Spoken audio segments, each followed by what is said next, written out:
Здравейте, реших да направя още едно видео за резидба на асма. Ако не сте гледали предишното.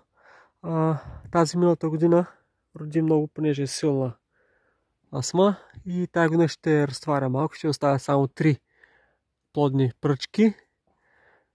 Това тук ще го оставя за чеп. Това тук ще е за плодна пръчка, когато го сваля отгоре от жицата. Ще го оставя на 8-9 пъпки, насам ще легне. Това тук е малко сложно.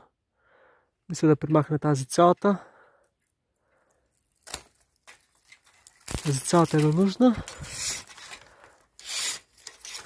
Това тук ще го оставя на чеп на 2 пъпки. За другата година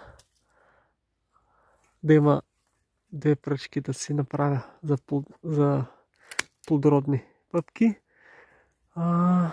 Тук за плодородна ще оставя тази, вижте как е съхнала.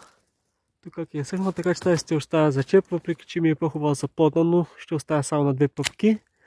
А тази ще я стрежа на 10 пъпки и ще оставя за плодна.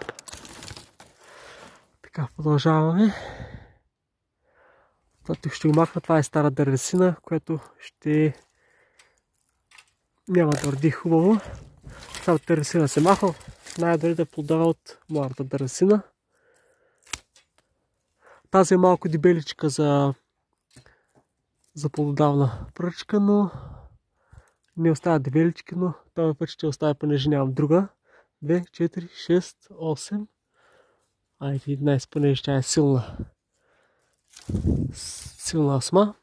Това тук ще го оставя за чеп на 2 пъпки.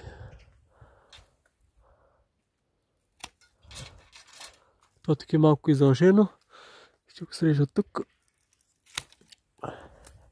Така, този целият кордон ще го махна, понеже вече стара дървесина и е много издължен. Аз не ги ползвам за сянка, само за плододаване, така че този ми е излишен.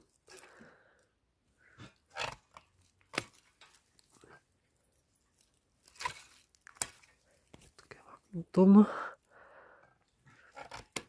Аре. Така. Този после ще го махна с голямата ножица, понеже отива към извън червака и не ми е нужен. Към извън чердака. И пък що не си го ставя за чеп? Ето тук сега ще си го ставя за чеп. Тази я махам.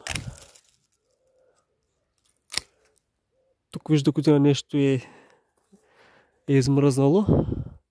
Така оставям си 4 чепа, даже 5 и 3 литораста за плододаване.